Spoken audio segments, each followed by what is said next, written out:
Bonsoir tout le monde, c'est moi, encore une fois, avec un son de merde, un éclairage de merde, probablement un cadrage de merde aussi. Il est 4h du matin, d'accord. Il est 4h du matin, je pense pas avoir besoin de vous le prouver, on s'en fout de toute façon. Donc je suis un peu bourré, et en fait je me suis rendu compte que Trigun Stampede était sorti. Alors, en fait je savais qu'il était sorti, je pensais juste qu'il n'avait pas encore été traduit, qu'il n'était pas encore sorti en français. Et en fait il y en a déjà. Et il y a déjà 4 épisodes de ce que j'ai cru voir. Donc là ça va être une critique à chaud du premier épisode, pas des 4, c'est bon, hein, on va se calmer, du premier épisode. Et je ferai peut-être demain ou après-demain, et je sortirai ça en milieu de semaine, une vidéo où après j'aurai fait une réponse plus constructive. Parce qu'il y a des choses où je me suis pas renseigné, je suis pas sûr de ce que je vais dire. En plus je suis un peu fatigué. Donc alors, déjà premièrement, Trigun Stampede, donc moi faut savoir que Trigun j'aime beaucoup. J'ai pas lu le manga, j'ai vu que l'animé. C'est vraiment un de mes animés préférés. En même temps j'en ai pas vu énormément. Trigun The First Donut, il y a beaucoup de choses qui étaient bien, et par exemple l'ambiance, je me suis dit en fait Trigun Stampede, il y a un nouveau style graphique dans Trigun Stampede, c'est pas du tout pareil, c'est beaucoup plus 3D. Et je me suis dit, je sais pas s'ils vont réussir à refaire ce que j'avais aimé dans Trigun, c'est-à-dire l'ambiance très western, un peu parodique qu'il y avait au début, puis dramatique qu'il y avait à la fin, mais qui restait de temps en temps avec des blagues quand même. Donc j'avais un peu peur que Trigun Stampede n'arrive pas. Et pour l'instant, ce que j'en ai vu de cet épisode 1, c'est plutôt bien. Moi j'aime bien l'épisode 1. Je suis pas trop sûr parce que logiquement ça raconte The Second Donut. Je suis pas sûr de tout. Je sais pas si c'est une suite, une autre version de l'histoire, parce que par exemple la rencontre entre Meryl Streep et Vache n'est pas du tout la même. La vraie rencontre dans Trigun, c'est quand elles se font, enfin, quand il s'est fait capturer par un méchant et qu'elles arrivent comme ça random. Là ici c'est il s'est fait capturer par un méchant et ils arrivent random, mais c'est pas du tout pareil. Le méchant n'est pas présent. Le méchant qu'on voit après, c'est plutôt la police. Elle est pas avec son associé Millie, elle est avec un mec, Roberto, je crois. Que c'est pas du tout pareil. Donc je sais pas en fait de Second Donut si c'est une autre version, une suite, une refonte, je sais pas. Mais en tout cas, j'aime bien. Franchement, l'épisode 1, j'aime bien.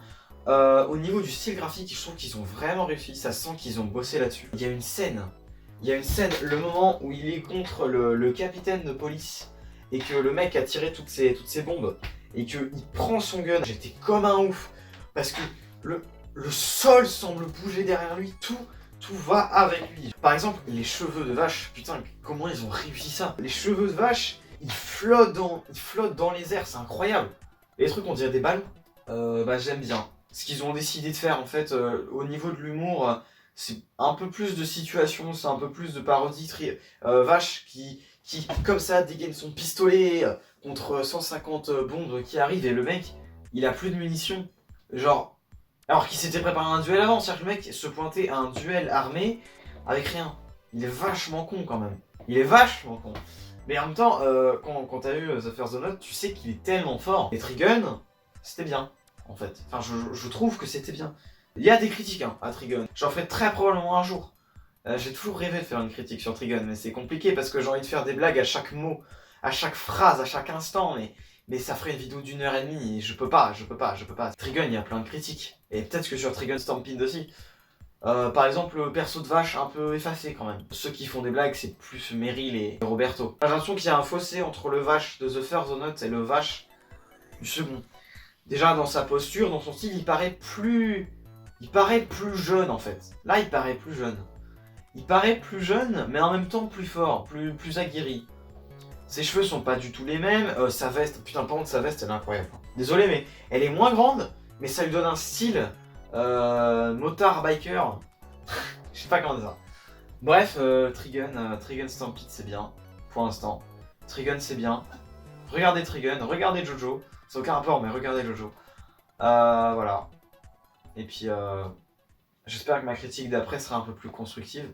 Bonjour tout le monde, on se retrouve aujourd'hui, maintenant il est 15h, je suis un peu moins fatigué, je suis toujours aussi con, mais je vais essayer de me rattraper sur les petits trucs que j'ai dit, développer un peu plus sur Trigun Stampede, et vous dire mon avis sur l'épisode 1 et sur ce que j'espère. Je pense pas vraiment qu'en fait que ce soit une suite à Trigun, parce que de ce que j'ai lu sur internet, c'est une réadaptation.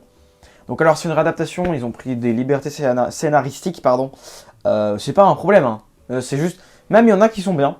Par exemple, le fait que Meryl Streep ce soit pas juste une assureuse, ce soit une journaliste, ça apporte du fond au personnage. Là, avant c'était une assureuse, bon c'est juste une meuf chiante qui n'arrivait pas à faire son boulot. Là c'est une journaliste, bon c'est une meuf chiante, Mais non, le boulot, c'est d'être avec Vache, en fait. Là, le boulot de l'assureuse avant, quand elle était assureuse, c'était son boulot, c'est d'être avec Vache. Mais ça paraissait moins logique.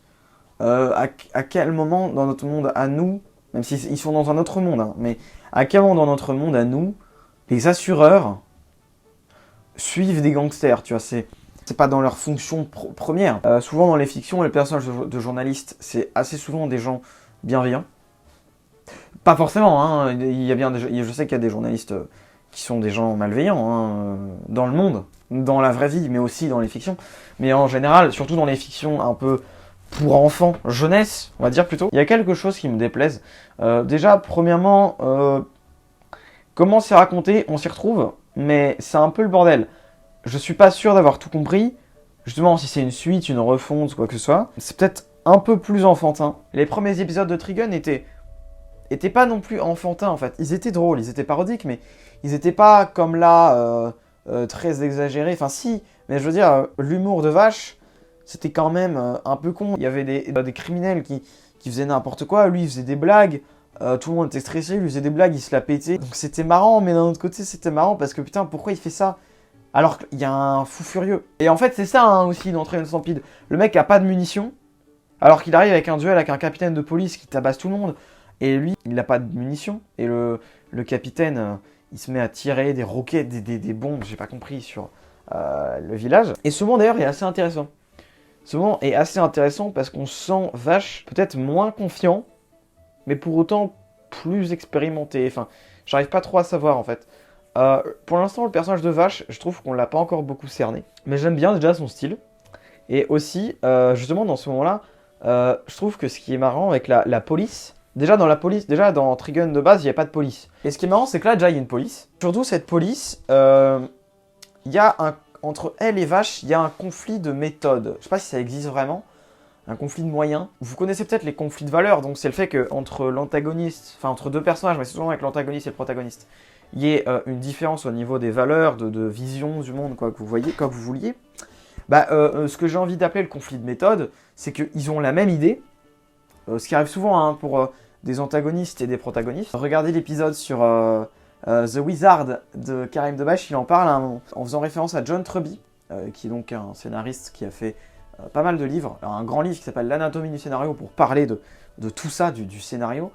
Et en fait, il dit que un bon protagoniste, en fait, il doit avoir les mêmes valeurs, le même but que le protagoniste. Mais que, par contre, il n'aura juste pas les mêmes méthodes de le faire. Pas le même moyen, pas la même moralité, voilà. Donc là, il y a un conflit de méthode entre la police et Vache. Les deux veulent la paix. Vache, il veut la paix, même s'il ne la fait pas par accident. Il la veut, il veut tuer personne, il veut que tout le monde soit content, tout le monde soit gentil. Et en fait, la police aussi en soi, hein. La police en soi, elle veut la paix, elle veut l'ordre dans ce monde-là, même si la police c'est un peu bizarre. Ça a quand même des mecs un peu tarés, enfin surtout le capitaine, mais en soi la police, son but, sa fonction c'est le maintien de l'ordre, la paix, la sécurité. Donc c'est quand même un peu ce que voudrait Vache, on est d'accord. Mais en fait, la police, elle, c'est-à-dire que Vache, lui, il va pas tabasser les gens. Bah la police, eux, ils capturent Vache, ils le fracassent au sol. Et ensuite, le capitaine, quand il y a un duel entre lui et Vache, il balance des bombes sur un village. Donc lui, il veut peut-être pas la paix, mais la police, en général, c'est la paix. Enfin, c'est censé être la force qui maintient la paix, l'ordre et la sécurité. Vous voyez dans ce que dit John Truby sur justement le conflit de méthode, je sais pas si ça s'appelle comme ça, mais j'ai envie de l'appeler comme ça. Donc le fait d'avoir une même valeur, mais pas un même but, un même idéal, mais pas essayer de l'atteindre pareil, il dit que c'est ça un bon antagoniste, un bon protagoniste. Mais je pense aussi qu'il y a un autre bon type d'antagoniste, c'est ceux qui ont des conflits de valeurs. Voilà, donc si vous avez vu la vidéo sur le loup du chapeau T2 de Datman, j'ai des rêves à la con, mais je l'ai vu hier soir avant de regarder Trigun. Et ben, si vous avez vu cette vidéo-là, il parle du conflit de valeurs, donc je vais vous redire ce que c'est avec mes mots. Hein. Donc en gros, le conflit de valeurs, c'est quand vous avez un antagoniste, un protagoniste, ou des personnages, mais c'est plus souvent entre antagonistes et protagonistes comme pour le conflit de méthode. Et ben, ces deux personnages-là, ils n'ont pas la même vision du monde.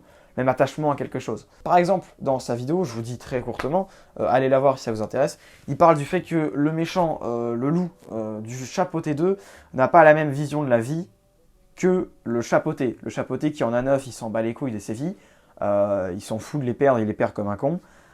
Le loup, lui, il est attaché aux vies. En fait, là, il y a un conflit de valeurs aussi entre Knives et Vache. Donc en gros, Knives, c'est le frère de Vache. Ils sont bien différents. C'est des frères, ils ont grandi ensemble. Knives aime bien Vache. Knives voudrait que Vache, en fait, soit son complice. Le truc, c'est que Vache ne veut pas, lui, parce qu'en fait, c'est Knives qui a causé la mort de la quasi-mère, en fait, de Vache. En fait, Knives, lui, il est pour que les humains meurent. Il veut que les humains meurent parce que, en fait, étant donné qu'on a déjà détruit notre planète Terre à nous, il veut juste pas nous laisser de chance, en fait. Knives est pour qu'on meure, ça le fait marrer, et c'est tout. Vache, lui, il est pour que les gens survivent, il est pour le pardon, il est pour donner le plus de chances possible, et il est surtout pour l'amour, entre guillemets. Vache, il aime bien les gens. D'accord, Vache, il fera jamais de mal à quelqu'un sans raison, en fait. Il fera d'ailleurs très rarement de mal à quelqu'un tout court. Knives, c'est pas pareil. Et c'est pour ça que Knives, pour moi, il est intéressant par rapport à Vache, parce qu'en fait, ils ont un conflit de valeurs. En fait, ils ont pas du tout la même vision de la mort. Knives, j'ai pas compris, j'ai l'impression que Knives, en fait, dirige la police. Parce qu'à un moment, ils disent « Oui, non, mais c'est pas tant le capitaine, c'est pas tant la police qui te fait peur. » On voit les animaux de la police qui rentrent, avec peut-être les policiers dessus, j'ai pas fait gaffe, qui arrivent vers une tour, et ensuite, quand ils s'approchent de la tour, bam, on passe à l'intérieur d'un bâtiment, qui ressemble un peu à être à la tour, où t'as Knives qui joue du piano. Donc je me dis, est-ce que Knives, en fait, il dirigerait pas la putain de police? Ce serait incroyable, hein. Il y a plein de films comme ça, où en fait, les méchants, ils ont la police avec eux. Bah, très souvent, d'ailleurs. Il y a énormément de films comme ça. Vous savez, le combat avec le capitaine de police, il est quand même fou, non? Vous ne trouvez pas? Ce moment où Vache, il veut pas tirer, il veut pas se battre en fait avec quelqu'un. Et que lui, le capitaine, il est un peu taré, enfin beaucoup. Et juste en fait, il balance ces centaines de bombes là sur un village qui a rien fait de mal. Vache qui essaie de tirer, qui a plus de munitions, qui se fait sauver par Rosa, qui a donné une munition à Meryl, qui du coup la donne à Vache. Vache qui va tirer, qui se fait ensuite attaquer niveau... Le capitaine lui bondit dessus, un flingue au ventre. Déjà, ça m'a fait penser à Empire of Sin, pour ceux qui en a ref. Et ensuite, surtout, tu te dis, mais attends, mais comment il va faire? T'as quelqu'un qui a un flingue là, sur ton ventre. C'est impossible de s'en sortir, normalement. À moins que le mec ne tire pas, mais vous voyez ce que je veux dire. Et en fait, Vache, il arrive à s'en sortir. Il esquive. Il faisait ça dans Trigun aussi, il esquivait tout. Bah là, il esquive, 3 balles. Alors que le mec était genre collé à lui. Il esquive, il lui fait une prise de judo, il le balance, et après il réussit à niquer avec une seule balle les 150 bombes en fait. Et puis ça finit sur lui qui a peur de son frère. Et on le comprend. Franchement, regardez Trigun. Regardez Trigun Stampede. Regardez Jojo, parce que c'est bien. Regardez ce que vous aimez. Et si vous voulez vous créer une culture, que ce soit philosophique, littéraire, je sais pas, il n'y a pas besoin de regarder des classiques en fait. Regardez ce que vous avez envie de voir. Et si c'est nul, gardez-en le meilleur pour créer quelque chose de bien. Salut.